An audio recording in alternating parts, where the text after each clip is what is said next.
Imaginez que vous soyez coincé par des températures inférieures à 0, suspendu à 90 mètres au-dessus du sol. Et la seule raison pour laquelle vous êtes coincé là, c'est parce que littéralement tous ceux que vous connaissez sont des abrutis finis. Après un accident qui laisse leur téléphérique bloqué à mi-hauteur de la montagne, ces quelques amis doivent faire tout ce qui est en leur pouvoir pour survivre, même si ça veut dire se retourner les uns contre les autres. Mais vous ne pouvez pas imaginer à quel point leurs décisions idiotes vont encore aggraver la situation. Je suis là pour vous expliquer les erreurs commises, ce que vous devriez faire et comment survivre au téléphérique de la mort dans Haute-Rive. Ces amis sont sur le point de vivre la dernière aventure de leur vie. Quelque part dans les montagnes de l'Oural, cette fille Katia et ses potes se dirigent vers le sommet pour une grande fête de la Saint-Sylvestre. Mais elle est loin de se douter qu'aucun d'entre eux n'arrivera vivant à ce sommet. Elle est accompagnée de son petit ami Kirill, qu'elle a l'intention de larguer après les fêtes. Et ce dernier est loin de se douter qu'elle est enceinte. Après un certain temps à marcher, ils finissent par arriver à la station des remontées mécaniques, dont les murs sont couverts de photos de skieurs et de randonneurs décédés sur la montagne. Leur copain Roman a déjà trop bu, et après s'être moqué d'eux, il vole sans scrupule une pince d'escalade sur une des statues. Kirill insiste sur le fait qu'il a réservé leur transport en téléphérique il y a plus d'1 mois. Mais quand ils arrivent, l'opérateur refuse de les laisser monter, expliquant qu'ils arrivent trop tard et que la station est déjà fermée. Ses amis ne se laissent pas faire, alors Denis intervient et offre de l'argent à l'opérateur pour qu'il les laisse passer. Après réflexion, il finit par accepter le marché et leur donne les clés de la porte puisqu'ils devront monter seuls. Mais alors qu'il s'apprête à monter, Kirill se rend compte qu'il a perdu son sac à dos. Il refuse tout simplement de continuer sans son sac. Mais tous les autres disent qu'ils ne feront pas demi-tour et ils le laissent derrière eux alors que le téléphérique commence à grimper la montagne. Et ils sont loin de se douter qu'ils viennent de commettre leur plus grosse erreur. Ok, ces idiots pensent qu'ils vont vivre une aventure amusante pour le nouvel an. Mais la vérité, c'est qu'ils s'apprêtent à marcher droit dans un piège mortel. Et en ce qui me concerne, il serait hors de question que je monte dans ce téléphérique. Maintenant, dans des circonstances normales, prendre le téléphérique jusqu'au sommet ne semble pas du tout dangereux. C'est vrai, il y a des gens qui le font littéralement tous les jours et qui en redescendent sans aucun problème. Mais il faut tenir compte du contexte. Tout d'abord, Kirill raconte qu'il avait planifié ce voyage depuis plus d'1 mois. Mais ils sont arrivés en retard, alors que la station était déjà fermée. Il ne restait plus que l'employé qui leur a permis de faire le trajet en dehors des heures d'ouverture. Mais en faisant ça, ils ont contourné toutes sortes de mesures importantes qui ont été mises en place pour assurer leur sécurité. Comme il n'y a aucune trace de leur passage, et que le vieil homme ici présent est le seul à savoir où il se trouve, il pourrait facilement se retrouver dans une situation dangereuse, sans aucune chance d'être secouru s'il les oubliait. À leur point le plus haut, ces téléphériques pendent à des centaines de mètres au-dessus du sol, comme s'ils se balançaient du haut de la Statue de la Liberté. À la fin du mois de décembre, les températures dans les montagnes de l'Oural peuvent facilement descendre en dessous de 0, avec des changements de temps soudains et imprévisibles, et des refroidissements dus au vent qui font chuter les températures à moins 20 degrés ou pire. C'est incroyablement froid. Et même avec leurs vêtements chauds, ils pourraient souffrir d'hypothermie en quelques minutes s'ils restaient exposés. Mais ce ne sont pas seulement les dangers physiques qui m'inquiètent. Pendant tout ce temps, Roman a constamment manqué de respect aux esprits de la montagne. Et que vous croyiez ou non à ce genre de choses, je ne monterai pas dans un téléphérique avec lui ce soir, juste par précaution. Sans parler du fait que Katia ne devrait pas faire tout ça alors qu'elle est enceinte, même si elle n'a pas l'intention de garder le bébé à ce moment-là. Maintenant, il est évident que tout ce que Kirill a laissé dans le sac était important pour lui s'il est prêt à redescendre seul de la montagne pour le trouver. Mais ça crée une autre situation dangereuse. Je veux dire, il pourrait facilement se perdre et finir par être une image de plus sur le mur des regrets. Si on considère la situation dans son ensemble, Katia aurait certainement dû rester avec Kirill pour jouer la carte de la sécurité. La bonne nouvelle, c'est qu'ils n'auront qu'à attendre jusqu'au matin si quelque chose tourne mal. Mais comme ils sont sur le point de le découvrir, ce ne sera pas aussi simple.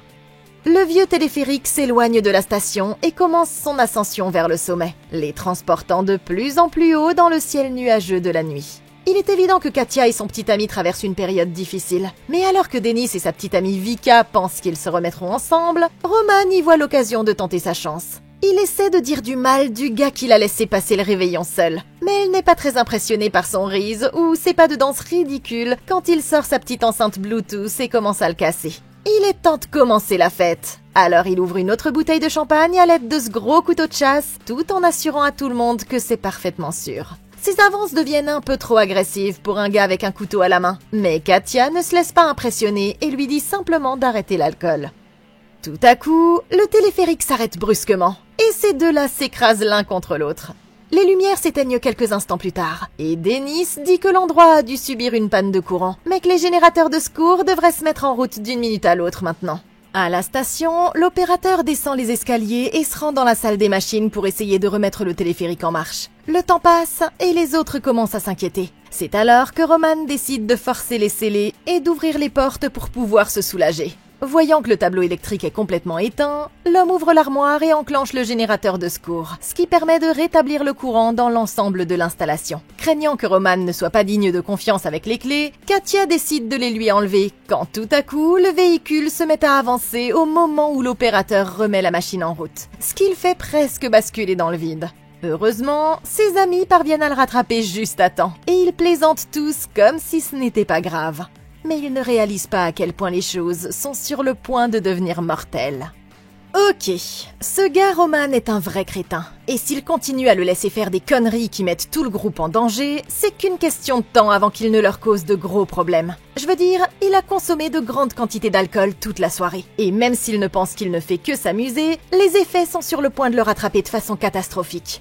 À mesure que l'altitude augmente, la pression de l'air autour de lui diminue, ce qui signifie qu'il y a moins d'oxygène disponible pour son corps. Cet état, appelé hypoxie, affecte le cerveau et le corps d'une manière très similaire à l'ivresse, et en ajoutant de l'alcool au mélange, il multiplie les effets à vitesse folle. Et pour couronner le tout, le corps métabolise l'alcool différemment en altitude, ce qui fait que le taux d'alcoolémie augmente beaucoup plus rapidement.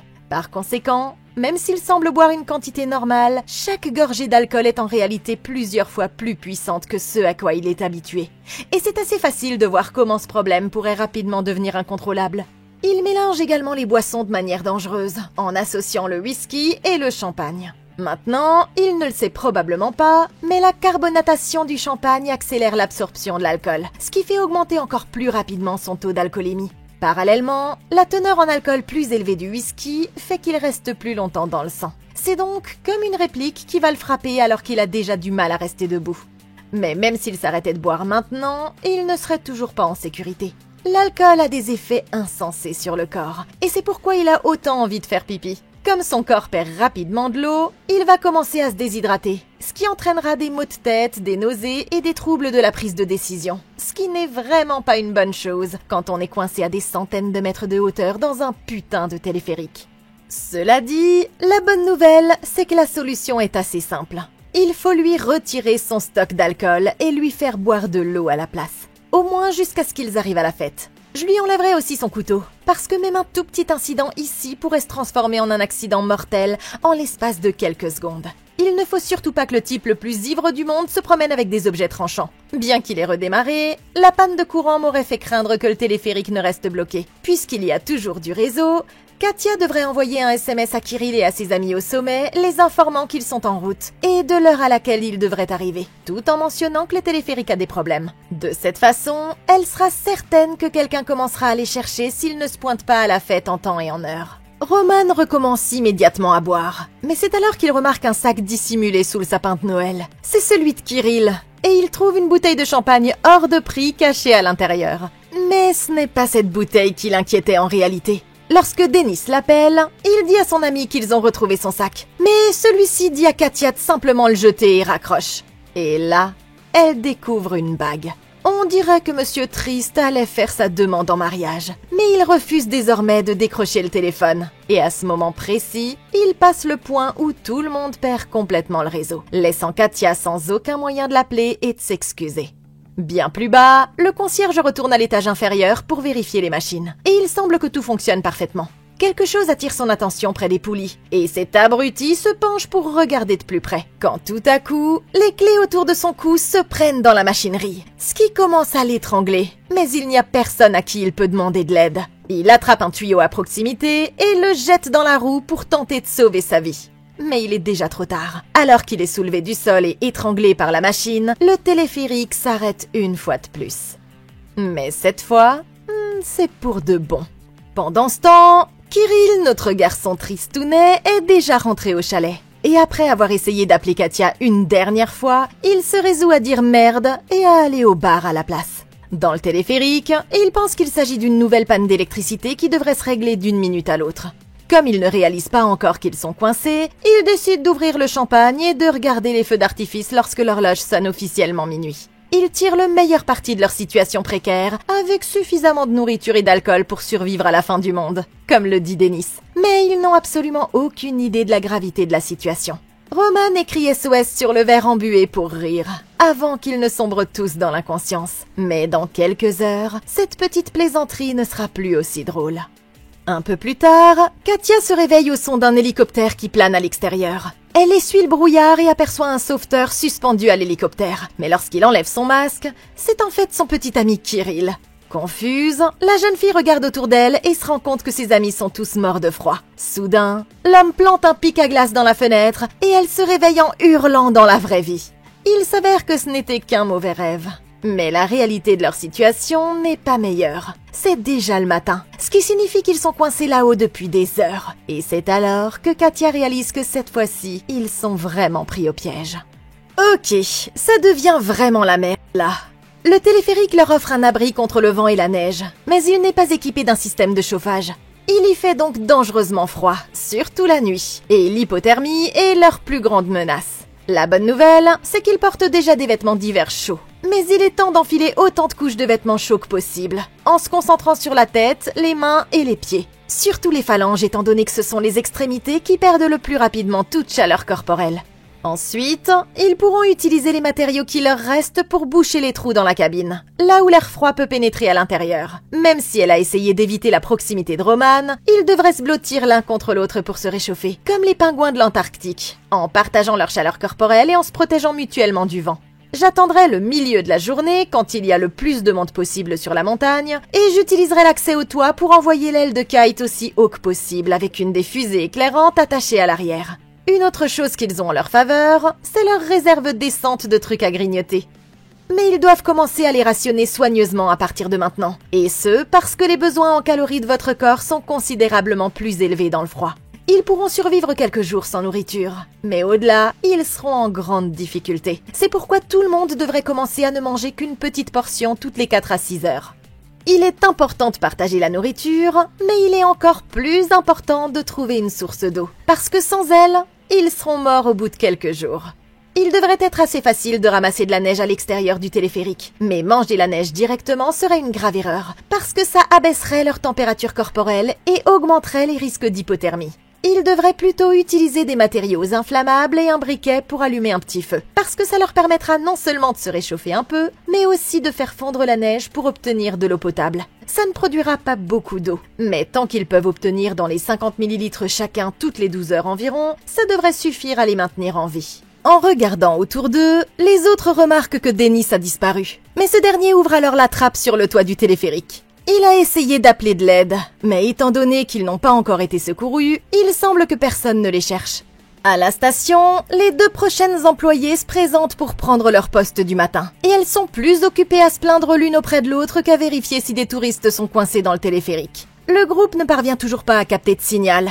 Et la couverture nuageuse est si épaisse qu'il est impossible de les voir depuis le sol. En fouillant dans leur sac, Vika trouve une réserve de fusées de détresse qu'elle place avec le reste de leur matériel. Dennis suggère d'essayer de grimper le long des câbles, mais les filles ne le laissent même pas envisager de le faire, disant qu'il est bien trop dangereux d'essayer. Et en regardant vers le bas, Roman estime qu'ils doivent être suspendus à au moins 90 mètres de hauteur. Leur meilleure hypothèse sur ce qui s'est passé est que l'opérateur s'est endormi. Mais ça n'explique pas pourquoi l'équipe du matin n'a toujours pas envoyé d'aide. Vika allume une fusée éclairante et l'envoie par la fenêtre, mais ils lui disent tous d'arrêter de perdre son temps. Quand elle monte pour démarrer le téléphérique, les 2 vieilles dames de la station remarquent qu'il ne fonctionne pas. Et bizarrement, l'opérateur de nuit ne s'est pas déconnecté. Mais si nos petits amis espèrent que ces 2-là vont venir les sauver, alors ils vont attendre très longtemps. Après avoir constaté qu'ils risquent d'être coincés ici pendant un certain temps, ils décident qu'il faudrait commencer à rationner leurs provisions. Dennis découvre une trappe de secours dans le plancher, alors que Roman reste assis dans un coin à boire encore plus d'alcool. En ouvrant un compartiment de rangement, Vika trouve un harnais d'urgence utilisé pour l'escalade. Mais il ne leur servira pas à grand-chose sans une corde, mais ils ne parviennent pas à en trouver où qu'ils cherchent. Katia s'énerve et dit qu'il devrait attendre que Kirill leur envoie de l'aide. Mais il n'est pas exactement au milieu de sa forme lui non plus. Il semble que son ex-petite amie ait bu beaucoup d'alcool la nuit dernière. Il reçoit un appel de sa mère et de sa sœur qui veulent savoir comment s'est passée sa demande en mariage. Mais il est obligé de leur annoncer que le mariage est annulé. Et il leur dit qu'il les appellera une fois qu'il aura mis de l'ordre dans ses affaires. Ils sont toujours en train de fouiller le téléphérique quand Katia décide de vérifier le compartiment de stockage. Et elle est surprise de trouver une corde géante cachée sous un tas de déchets. Consciente qu'il pourrait y laisser sa peau, elle décide de garder le secret pour éviter que Dennis ne tente quoi que ce soit de dangereux. Ok, c'est une décision absolument idiote de la part de Katia. Et quand ses amis vont l'apprendre, ils vont être furieux. Il ne s'agit pas seulement du fait que quelqu'un pourrait descendre, mais cette corde serait un équipement incroyablement utile quand on aborde tous les aspects de leur stratégie de survie. Et en la cachant, elle fait courir un risque encore plus grand à tout le monde. Elle craint que quelqu'un ne se blesse en essayant de descendre, mais au lieu de l'utiliser pour descendre, la première chose que je ferais serait d'essayer de l'utiliser comme signal de détresse. Voilà ce que je pense. Ils ne peuvent plus utiliser de fusées éclairantes parce qu'ils doivent les garder pour une occasion propice. Mais ils ont peut-être quelque chose d'encore mieux. L'enceinte Bluetooth lumineuse de Roman. Oui, laissons JBL s'exprimer. Ils devraient attacher l'enceinte lumineuse, l'arbre de Noël, leur casque et tout ce qui attire l'attention à la corde et faire descendre le tout par la trappe du plancher tout en utilisant leur téléphone pour diffuser la musique la plus odieuse à laquelle ils peuvent penser aussi fort que possible. Ou même un message vocal enregistré d'eux appelant à l'aide. Partant clair aussi haut dans les montagnes, le son devrait se propager assez loin. Et rien n'attirerait plus l'attention de quelqu'un que d'entendre une musique quelconque provenant d'un objet scintillant dans le ciel. Maintenant, si rien d'autre ne fonctionne, faire descendre une personne vaut quand même le coup. Parce qu'ils finiront tous par mourir s'ils restent coincés ici plus longtemps. Ils ne savent pas à quel point la corde est vieille et usée. Alors par sécurité, ce sont les personnes les plus légères qui devraient descendre en premier. Ce qui veut dire que Roman est hors jeu. Et comme Katia est enceinte, c'est Dennis ou Vika qui vont devoir passer en premier. Après avoir choisi un volontaire, ils devront ancrer la corde à quelque chose de solide à l'intérieur du téléphérique, pendant que les autres s'accrocheront pour aider à contrôler la descente. Une fois qu'une personne aura atteint le sol en toute sécurité, le deuxième meilleur grimpeur devra la suivre. Mais 2 personnes suffiront probablement. De cette façon, l'équipe au sol et les personnes restées dans le téléphérique auront toujours un compagnon de survie, ou comme nous aimons l'appeler sur la chaîne, un bouclier de viande. Et ça permettra aux personnes en bas de rester ensemble pendant qu'elles iront chercher de l'aide. Le groupe continue de chercher comment envoyer un signal de détresse, ou quoi que ce soit qui puisse les aider, mais ils ne sont pas très chanceux, et il fait un froid glacial. Même s'ils sont habillés en conséquence, les heures d'exposition prolongées commencent à les affecter. Ils décident alors d'allumer un feu avec leur petit sapin de Noël pour se réchauffer. Vika consulte son téléphone et constate que ça fait 2 heures que la montagne a été ouverte. Ils ne comprennent pas pourquoi personne ne s'est encore rendu compte de ce qui s'est passé. Mais en fait, c'est parce que les 2 vieilles dames ont décidé de fermer les remontées mécaniques pour maintenance, en plaçant un panneau indiquant qu'elles ne seront pas ouvertes avant 10 jours. Au bout d'un moment, Roman est tellement désespéré qu'il envisage d'utiliser le harnais pour essayer de descendre la montagne en zipline. Mais ses amis lui expliquent que les câbles ne fonctionnent pas comme ça, et qu'il se retrouvera coincé dans une vallée dès que son poids aura atteint le centre de l'installation. Katia essaie toujours de faire en sorte que tout le monde reste calme. Mais son amie Vika commence à paniquer, et elle finit par trouver la corde cachée dans le compartiment de rangement. Tout le monde lui reproche d'avoir menti et de ne pas l'avoir dit plus tôt, mais elle jure qu'elle l'a fait pour assurer leur sécurité à tous.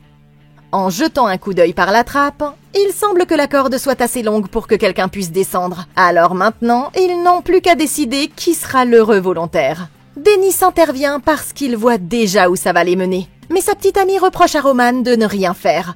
Vexé, Roman menace de la faire taire, mais la fille s'énerve et le gifle en plein visage, ce qui se transforme en bagarre et provoque la chute accidentelle de la trappe d'urgence à travers le trou. Katia leur crie dessus et menace de jeter la corde s'ils ne se calment pas, ce qui est finalement suffisant pour les faire arrêter. Mais ce ne sera pas la dernière fois que ce mec-là causera des ennuis. Après l'avoir habillé, ils attachent la corde à une balustrade et font un nœud de sécurité improvisé à mi-parcours. De cette façon, il ne tombera pas jusqu'en bas s'ils perdent accidentellement leur prise.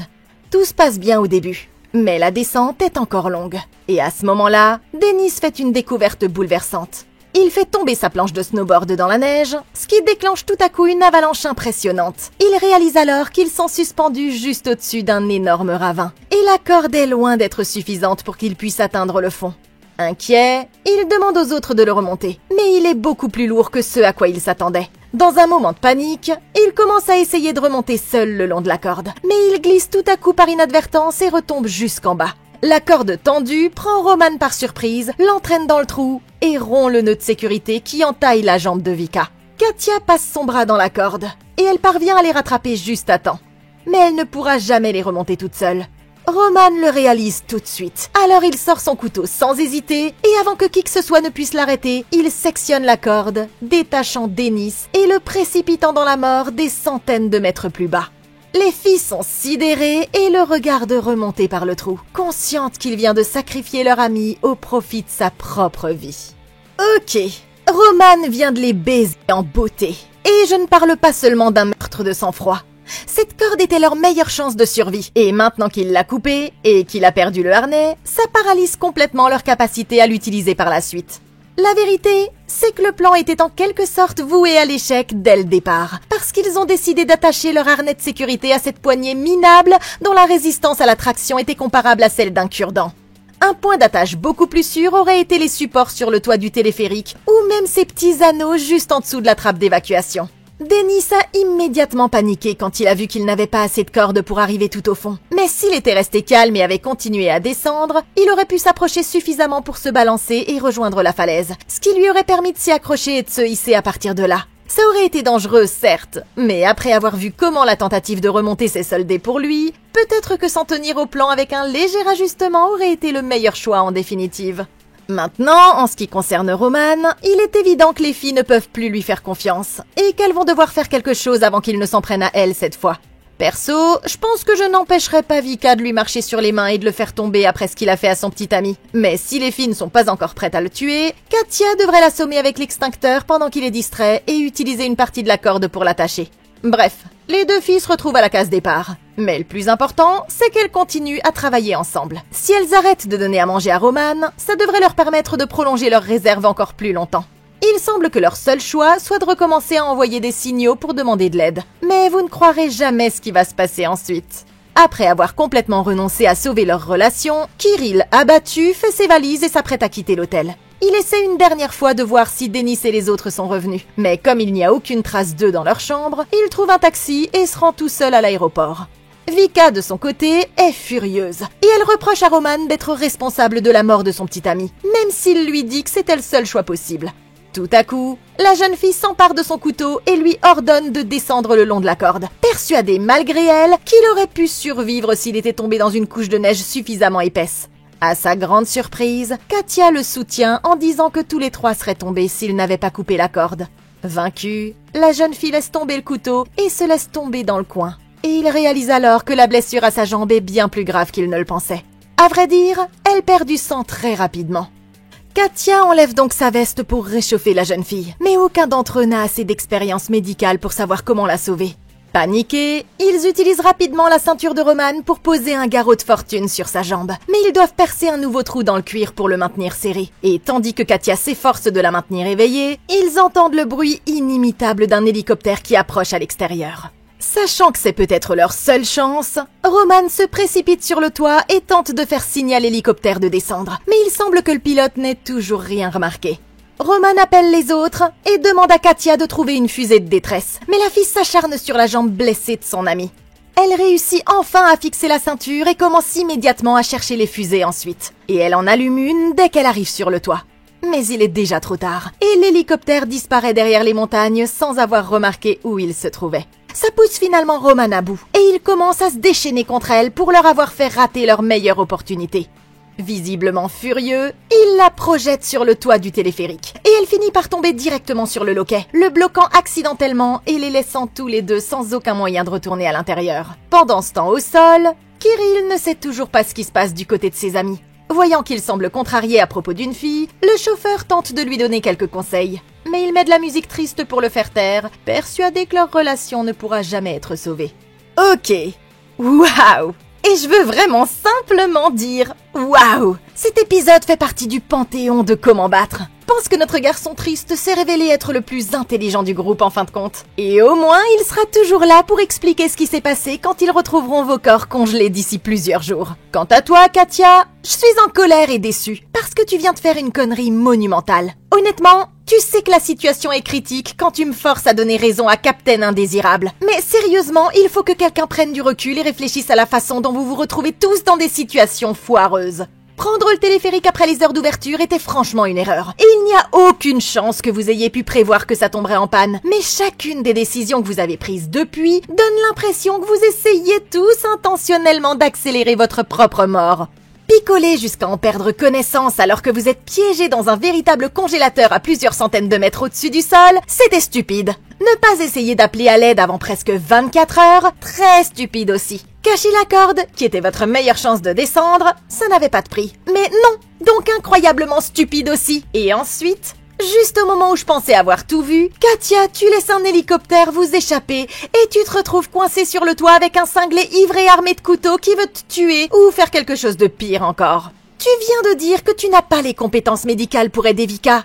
Alors explique-moi en quoi le fait de faire joujou avec sa jambe en sang est plus productif que de faire signe aux gens qui se sont littéralement entraînés toute leur carrière pour cette situation précise. C'est comme si Batman arrivait pendant que tu te faisais voler et que tu lui disais « Non merci, je vais gérer ça moi-même ». Si tu avais pris une fusée de détresse et que tu étais monté sur le toit comme l'a dit Roman, vous seriez tous les trois en train de profiter d'une belle balade en hélico jusqu'en bas avec des couvertures et un chocolat chaud. Mais à présent, on dirait que vous êtes sur le point de participer à un match en cage à 1 contre 1. Et il se terminera quand le perdant se demandera combien de temps il lui faut pour tomber d'une hauteur de 90 mètres sans parachute. C'est pas exactement la façon dont tu pensais que le nouvel an allait se dérouler, hein, Katia? Mais je suppose que c'est ce qui arrive quand on a merdé de A à Z. Les deux qui sont toujours bloqués sur le toit essaient de crier à Vika de les laisser entrer. Mais elle est au seuil de la mort et n'a pas assez d'énergie pour grimper à l'échelle. Leur tentative pour l'ouvrir de leur côté ne fonctionne pas non plus. Mais c'est alors que Roman remarque la clé accrochée au cou de Katia. Si quelqu'un descend, il pourra ouvrir les portes depuis l'extérieur. Et bien qu'au départ ça ressemble à une suggestion, le jeune homme lui fait rapidement comprendre qu'il ne lui laisse pas le choix. Il la menace avec le couteau et la force à reculer au point de se retrouver au bord du précipice. Mais Katia tend la main, saisit la dernière fusée et commence à l'utiliser pour le faire reculer. C'est une contre-attaque plutôt pathétique, parce que tout ce que Roman a à faire, c'est de rester en retrait et d'attendre que les étincelles finissent par s'éteindre.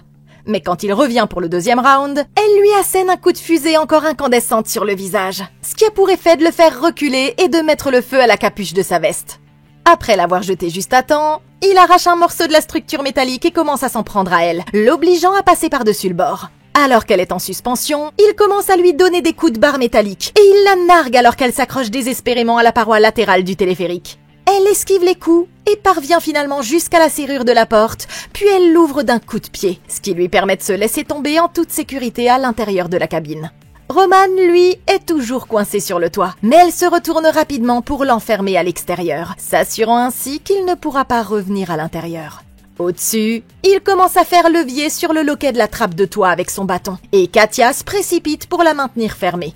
Dos au précipice, il s'acharne sur la barre et frappe aussi fort qu'il le peut.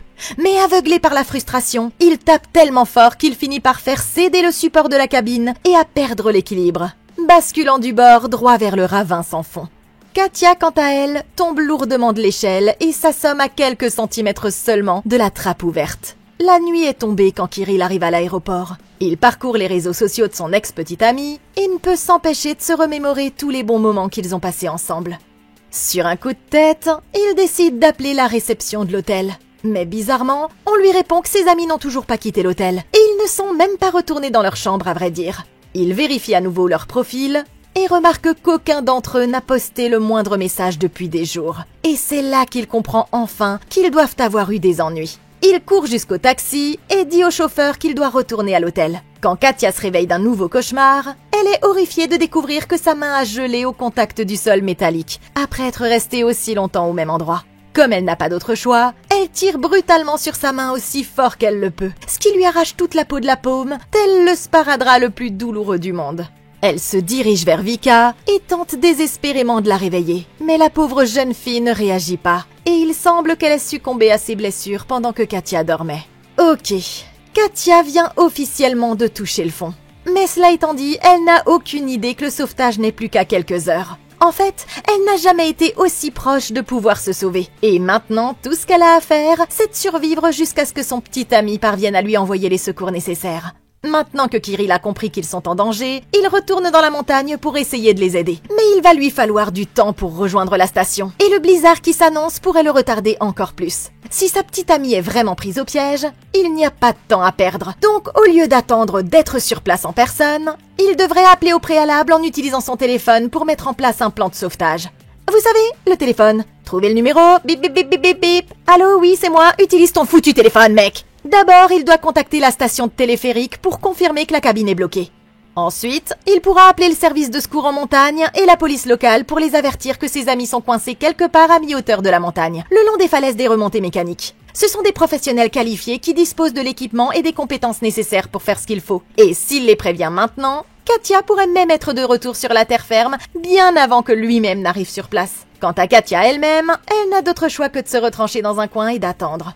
Et vu que ses amis n'utiliseront plus leurs vêtements chauds, je prendrai le maximum de leur équipement et je me fabriquerai un petit nid douillet afin de rester le plus au chaud possible tout en restant le plus immobile possible, pour ne pas secouer le téléphérique et risquer de fragiliser ses supports davantage. Elle récupère sa veste, la remet et utilise le peu d'alcool qui reste pour nettoyer sa main, essayant de stériliser la blessure avant de l'envelopper d'un morceau de tissu. À ce moment-là, l'enceinte Bluetooth lumineuse roule et tombe dans le trou du plancher, ce qui lui fait réaliser qu'elle devrait peut-être la couvrir. À l'aide de leur snowboard, elle parvient à recouvrir maladroitement le trou, mais ça permet au moins de bloquer une partie du vent glacial. Cependant, elle est toujours transit froid. Elle n'a d'autre choix que d'emprunter la veste de Vika et d'essayer de faire un feu avec tous les matériaux inflammables qu'elle trouve. La jeune fille s'efforce de faire jaillir une étincelle de son briquet jusqu'à ce qu'elle parvienne enfin à allumer une petite flamme. Mais c'est alors que Mère Nature lui dit « Pas aujourd'hui, ma belle !» Et un morceau de câble électrique coupé passe tout à coup à travers la fenêtre et éteint le feu juste au moment où elle brûlait la dernière photo de ses amis. Le cœur brisé, elle décide d'enregistrer une dernière vidéo sur son téléphone en guise de message d'adieu pour Kirill. Elle s'excuse pour ce qui s'est passé, accepte sa demande en mariage et lui avoue enfin qu'elle est enceinte de lui promettant d'essayer de tenir le coup aussi longtemps qu'elle le pourra. Sur la terre ferme, Kirill est pris dans une tempête de neige alors qu'il remonte la montagne, ce qui l'oblige à faire le reste du chemin à pied. Les remontées mécaniques sont déjà fermées quand il arrive à destination, mais il y a un homme avec une chenillette qui travaille à proximité à qui il décide de demander de l'emmener. L'employé le prend pour un fou et il refuse de l'emmener. Mais après avoir constaté qu'il est sur le point d'escalader toute la montagne à pied, il accepte finalement de le conduire. Dans le téléphérique, Katia se réveille d'un autre rêve dans lequel son enfance a défilé devant ses yeux, et ça lui donne l'inspiration nécessaire pour essayer une nouvelle idée. Elle prend la voile du kite dans leur sac et l'entoure de lumière de Noël avant de le mettre dans son sac à dos à elle. Mais tout à coup, le support cassé cède complètement et le téléphérique bascule vers le bas à un angle de presque 90 degrés. Dans le choc, elle tombe directement sur une des fenêtres et voit que le verre est sur le point de se briser d'une seconde à l'autre. Le corps de son amie Vika était coincé sur l'échelle, mais il roule et se précipite vers elle juste au moment où Katia réussit à rouler sur le côté, traversant la fenêtre et disparaissant dans l'abîme. Le reste de la cabine risque de tomber à tout moment, alors elle se relève, attrape l'extincteur et l'utilise pour ouvrir le panneau d'accès à la cabine en frappant dessus. Le choc déclenche tout à coup l'extincteur et la fait retomber sur le sol. Et elle n'a qu'une seconde pour comprendre ce qui est sur le point de se passer, avant que les deux derniers supports ne se détachent sous l'effet du balancement, précipitant l'ensemble du téléphérique sur la paroi de la falaise. À la station, les alarmes commencent à retentir, les avertissant qu'un des téléphériques est tombé. Et il découvre enfin le corps du vieux concierge suspendu aux machines. Kirill arrive juste au moment où une des femmes appelle les secours. Après avoir entendu la mauvaise nouvelle, il repart en courant persuadé que Katia et tous ses amis sont morts. Mais il ne sait pas que Katia a réussi à grimper sur le support de la cabine, sauvant ainsi sa propre vie quelques secondes avant que le téléphérique ne s'effondre. Elle s'appuie sur la structure de l'échelle et sort ensuite l'aile du kite enrubanné de lumière de Noël de son sac. Et elle envoie le tout dans le ciel nocturne, tel le signal de l'homme chauve-souris. Malheureusement, les vents violents arrachent la cordelette de sa main blessée. Mais le plan fonctionne, parce qu'en bas, Kirill aperçoit l'OVNI et il sait parfaitement ce que ça veut dire. Il retourne à toute vitesse dans la salle des machines, crie aux employés que sa petite amie est toujours en vie là-haut et commence à tirer sur le tuyau coincé aussi fort qu'il le peut, essayant désespérément de faire redémarrer les remontées mécaniques. Quelle que soit la force avec laquelle il tire, rien ne bouge. Mais il se souvient alors de la chenillette, ce qui lui donne une idée astucieuse. Ils ouvrent la fenêtre, prennent un câble et l'accrochent à l'engin, puis utilisent le treuil pour le dégager. Le véhicule peine dans un premier temps, mais ça finit par lui donner suffisamment d'espace pour pouvoir retirer la barre. Et l'employé met le générateur en marche tandis que la machine revient à la vie. Très haut au-dessus d'eux, Katia sent que les remontées mécaniques se mettent en mouvement. Et peu de temps après, elle est de retour sur la terre ferme avec son petit ami à ses côtés. On dirait qu'elle va s'en sortir finalement. Mais l'année prochaine, ces deux-là devraient peut-être envisager de passer nouvel an à la maison. Autrive! Ouais, bon, c'est vrai, on a dû chercher très loin dans les archives pour trouver un film russe où un groupe de personnes se retrouve bloqué dans un téléphérique à 90 mètres du sol. Mais c'était amusant, j'ai vraiment apprécié ce film. Malgré toutes les décisions stupides que les personnages ont prises, il a été bien réalisé et j'ai adhéré. Alors bravo à l'équipe qui a réalisé le film, Autrive. Mais merci à vous aussi d'avoir regardé. Si vous pensez que vous auriez fait quelque chose différemment, dites-le moi dans les commentaires. Et si vous avez également apprécié cette vidéo, n'oubliez pas de lui donner un like et de vous abonner. Et consultez la playlist de Comment Battre pour d'autres vidéos comme celle-ci. Je suis là pour vous. Moi, je vous retrouve dans la prochaine vidéo. Et d'ici là, passez une excellente journée!